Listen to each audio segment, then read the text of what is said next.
दोस्तों, मैं आज आपके साथ दो कंपनियों के बारे में बात करना चाहता हूं।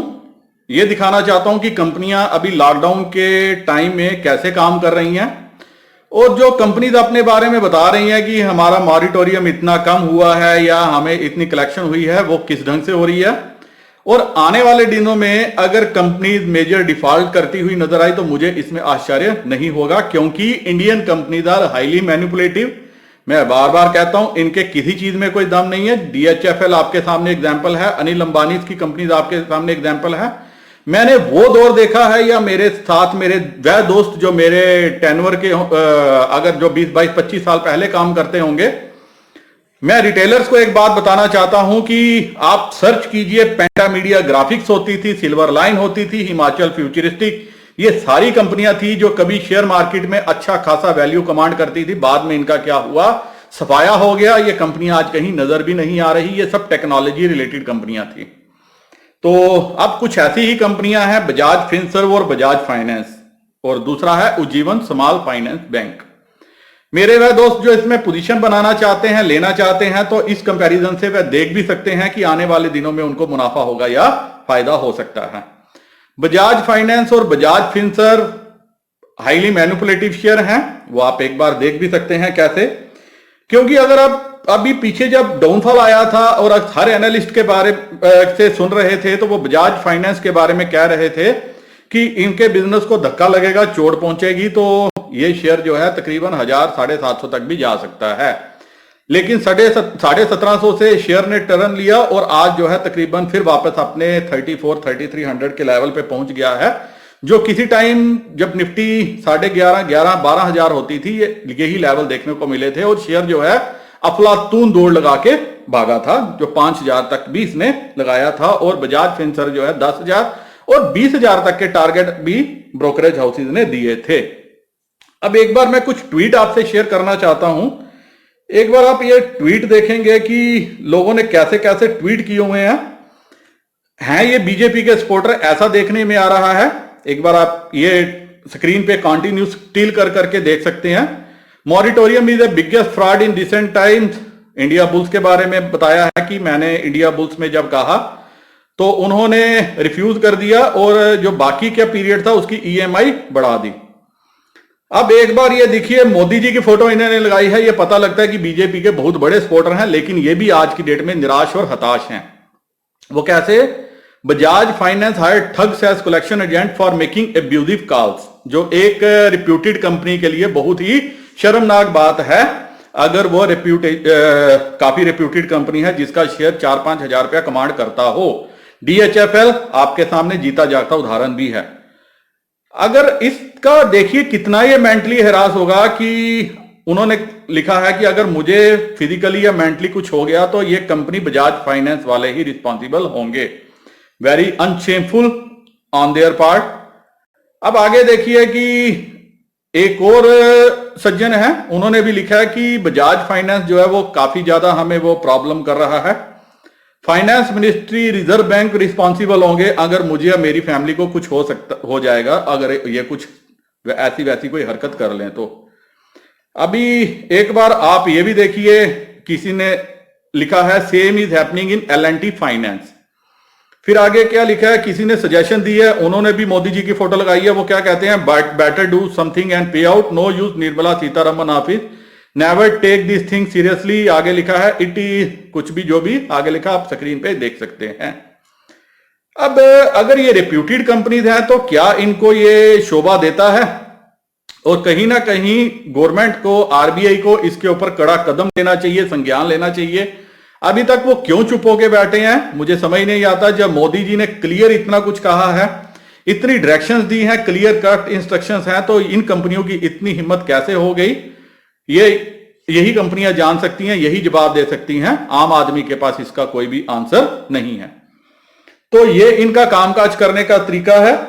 वहीं आप एक बार देखिए, किसी सज्जन ने कहा है कि मैंने मॉरिटोरियम एक्सटेंशन के लिए अप्लाई किया है, मेरे को कोई रिस्पांस नहीं आया और कलेक्शन एजेंट जो है आज तक मेरा पीछा कर रहे हैं। अब आप गोरख धंधा समझिए, जो मैंने रिसर्च में आपने निकाला, इनका गोरख धंधा क्या है? इनका काम है शेयर फ्लोट करना, एक कंपनी से दूसरी कंपनी प्रमोट करना, शेयर फ्लोट करना और अपने शेयरों को मैनिपुलेटिव जो है मूव देना, बाई हुक और बाई क्रुक। बैलेंस शीटें इनके क्या कहती हैं मुझे नहीं पता, मैंने नहीं देखी, लेकिन इनका रेट ऑफ इंटरेस्ट देख के लगता है कि जैसे ये सबसे बड़े ठग कंपनीज हैं जो पिछले जमाने में लाला लो करते थे, उनसे उन चंगुल से छुड़ाने के लिए क्या किया गया, बैंक्स बनाए गए, बैंक्स को नेशनलाइज किया गया ताकि हर आदमी को बैंक की असेस हो। लेकिन लगता है कि हम अभी भी उसी दौर में जी रहे हैं कि गरीब को बैंक की असेस अभी भी नहीं मिल रही। एक बार देखिए बजाज फाइनेंस क्या है, मैं खुद हैरान रह गया कि बजाज फाइनेंस के प्रोमोटर्स, ये सब्सिडरी है बजाज फिनसर्व की। अगर बजाज फिनसर्व का काम एनबीएफसी है, बजाज फाइनेंस एनबीएफसी है, तो क्या एक ही ग्रुप को दो कंपनियां शुरू करने की परमिशन कैसे दी गई? बजाज फाइनेंस का प्रमोटर कौन है? होल्डिंग कंपनी है बजाज फिनसर्व, मतलब बजाज फिनसर्व का स्टेक जो है, पैसा जो है बजाज फाइनेंस को प्रमोट करने में लगा है। अब जब कंपनीज का नेचर सेम था बिजनेस का, तो दो कंपनीज क्यों प्रमोट की गई? क्या सिर्फ स्टॉक मार्केट, शेयर मार्केट से पैसा निकालना इनका मकसद था, उठाना इनका मकसद था? क्या अपने शेयर को आगे दौड़ाना इनका मकसद था? अब ये लोग भी क्या करते हैं, बैंकों से पैसा लेते हैं। अभी इन्होंने पीछे हाय तौबा बचाई, हमारे पास पैसे नहीं रहे, हमारे पास पैसे नहीं रहे। बजाज फाइनेंस का एक बार आप देखिए कि अगर ये कोई लोन देते हैं, ये लेते हैं 18% पर मंथ ऑनवर्ड्स इनका रेट ऑफ इंटरेस्ट है।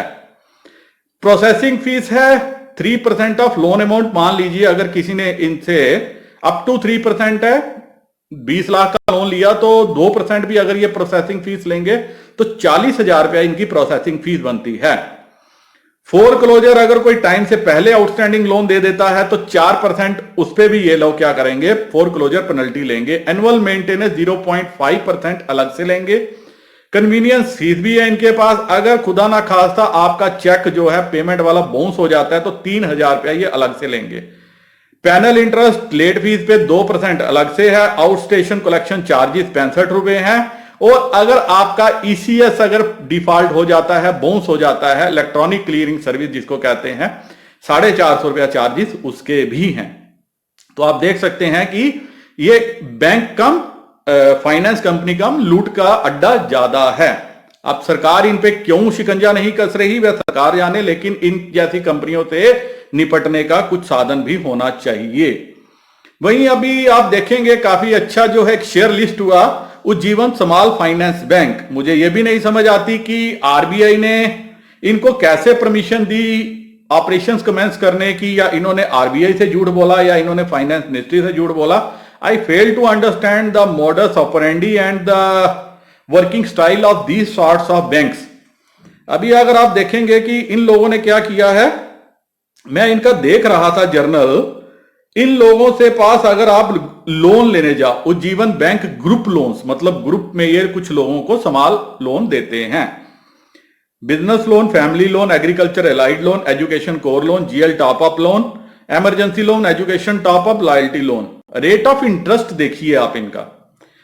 प्रोसेसिंग लोन कितना है, 2000 से 60,000 रुपए का, मात्र 2000 से 60,000 रुपए का लोन है। टेनवर है 6 महीने से लिए 2 साल तक के लिए, मतलब कोई 2000 का लोन भी या 10,000 का लोन भी इनके पास लेने जा सकता है। वो कितना मजबूर होगा जो छोटा सा लोन इनके पास लेने जा रहा है। और इनका रेट ऑफ इंटरेस्ट देखिए 22% per annum on reducing balance method, 22%, मतलब 10,000 पे 2200 रुपया तो ये खाली इंटरेस्ट लेंगे। प्रोसेसिंग फीस भी है 1.2% ऑफ लोन अमाउंट, मतलब अगर कोई इनसे 10,000 का लोन लेता है तो उसको जो तकरीबन 120 रुपए प्रोसेसिंग फीस भी देनी पड़ेगी। और अगर डिफॉल्ट होता है तो डिफॉल्ट पे पैसा अलग से है। वहीं अब होम लोन इनका देखिए 2 लाख से 35 लाख तक ये होम लोन देते हैं। रेट ऑफ इंटरेस्ट है 17.75%, मतलब तकरीबन मोटा माटी 15.5-16% से लेके 18% तक इनका लोन का अमाउंट है। क्रेडिट लीगल चार्जेस जो भी है इनको ये क्लेडम चार्जेस कहते हैं। 2% ऑफ लोन अमाउंट है plus GST, 2% of loan amount, मतलब मान लीजिए किसी ने इनसे 35 लाख का लोन लिया तो उसको 70,000 रुपया जो है वो प्लस जीएसटी वो चार्ज देना होगा।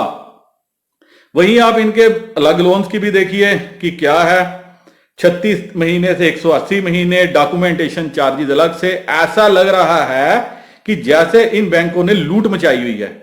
कहने को ये उज्जीवन स्मॉल फाइनेंस बैंक है कि ये छोटे फाइनेंस करता है। अब देखिए Ujjivan small finance bank, same pattern same structure है। उज्जीवन फाइनेंशियल सर्विसेज इसके प्रमोटर हैं। प्रमोटर की होल्डिंग जो है बैंक में 83.3% है। मतलब पैसा फाइनेंशियल सर्विसेज का है, उससे बैंक भी खोल दिया गया और प्रमोटर्स की होल्डिंग है 83.3%। और बाकी जो छोटी मोटी होल्डिंग है वो आप देख सकते हैं बाकी इंस्टीट्यूशंस की है। अब मुझे यह समझ नहीं लग रहा, जहां पे एसबीआई जैसा दिग्गज बैंक 7% पे होम लोन दे रहा है, 7% से नीचे भी, एचडीएफसी 7% से नीचे होम लोन दे रहा है, ये बैंक 15, 16, 18% क्यों ले रहे हैं? और अल्टीमेटली जो भी लेने जाएगा वो काफी मजबूर होगा, तो लोन डिफॉल्ट के चांसेस भी ज्यादा हैं। जब डिफॉल्ट के चांसेस ज्यादा हैं तो कंपनी के डूबने भी चांसेस ज्यादा हैं, क्योंकि कुछ भी उसमें रेगुलेशंस नहीं है। जहां हाई रिस्क होगा वहां हाई रिवार्ड होगा, और अगर रिवार्ड नहीं मिलता तो रिस्क तो है ही है। तो ये हाई रिस्क हाई रिवार्ड वाला धंधा कर रहे हैं ये लोग। गरीबों को ऐसे लोगों को लोन दे रहे हैं जो बहुत ही मजबूर हैं, और मजबूरी का नाम वो आप सब जानते ही हैं। तो दोस्तों इसी के साथ जो है मेरा एक एनालिसिस जो मैं आपसे शेयर करना चाहता था, जो मैंने कंप्लीट किया। अगर ये लोग तरीके से काम करें, अच्छे तरीके से काम करें, तो ग्रोथ बहुत अच्छी हो सकती है। और अगर यही इन्होंने फ्रॉड करना है, धंधा करना है, ऐसे ही जो है लोगों को लूटना है, जो कम सोर्स वाले बंदे हैं, जो कम इनकम वाले बंदे हैं, उनको जबरदस्ती अप्लायंसेस दे के, कार्ड दे के, ये करके अगर वैसे ही लूटना है तो ये लूट का धंधा ज्यादा देर नहीं चलेगा और ये कंपनियां ज्यादा सर्वाइव होने वाली नहीं हैं। वही मैं एक रिक्वेस्ट मेरी सरकार से भी यही है कि आगे आना चाहिए, उनको देखना चाहिए कि इंडिया में ये जो बड़े बड़े बिजनेस हाउसेज हैं, बड़े बड़े बिग नेम्स जो हैं, जो ये उद्योगपति हैं, ये कैसे धंधा कर रहे हैं। इनके ब्लड में फेयर तरीके से धंधा करने की कोई गुंजाइश ही नहीं है। दूसरा, मैं एक चीज आज ये सोच रहा था, मैंने कहा अभी खत्म करने से पहले आपसे भी शेयर कर लूं। अगर स्टेट बैंक ऑफ इंडिया करोड़ों रुपए के डिपॉजिट और लोन्स जो है हैंडल कर रहा है, इतनी स्ट्रांग बैलेंस शीट होने के बावजूद अगर वो 200 रुपए पे उसका भाव चल रहा है, तो क्या ये फाइनेंस कंपनियां 5-5 हजार और 10-10 हजार का रेट कमांड करती हैं? ये एक सोचने वाली बात है। तो आप जो है इसमें इन शेयरों में फंसिए मत, अपने पैसे को सेव रखिए। अगर कहीं इन्वेस्ट करना है तो आप खुद देखिए, एनालिसिस कीजिए।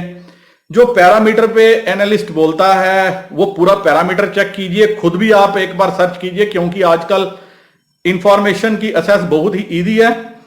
अगर बजाज फाइनेंस सक्सेसफुल हो गई तो उज्जीवन स्मॉल फाइनेंस बैंक भी हो सकता है आने वाले टाइम में, वह भी बजाज फाइनेंस जैसा ही आपको दौड़ दिखाता हुआ मिले, क्योंकि उनके जो मार्जिन्स हैं, जो लोन देने का तरीका है, वो फैंटाब्लुस है। तो अगर आप वो व्यू लगा के पैसा लगाना चाहते हैं तो आपकी मर्जी, जबकि मैं ये समझता हूं कि किसी भी टाइम जो है ये बड़ी बड़ी कंपनियां, ये जो भी इनका धंधा है, गोरख धंधा है, ये पिट सकती हैं। किसी भी टाइम इनके डिफॉल्ट के चांसेस भी बहुत ज्यादा हैं। तो आप सोच समझ के इन पे पैसा लगाइए। अल्टीमेटली पैसा आपका है, काफी हार्ड अर्न मनी से, काफी खून पसीने की मेहनत है, हार्ड अर्न मनी है आपकी। तो मुझे लगता है कि आपको जो ये वीडियो जरूर पसंद आएगा, एक एनालिसिस जरूर पसंद आएगा। अगर पसंद आए तो जो मैं हर बार कहता हूं, वीडियो को लाइक कीजिए, चैनल को सब्सक्राइब कीजिए, ताकि मेरा आपका संबंध बना रहे। शेयर करना मत भूलिए, क्योंकि काफी रिटेलर मार्केट में इस वक्त घूम रहे हैं जिनका जो है इन शेयरों पे नजर है, ताकि उनका भी पैसा बच सके। इसी के साथ मैं वीडियो खत्म करने की आपसे इजाजत चाहता हूं। नमस्कार।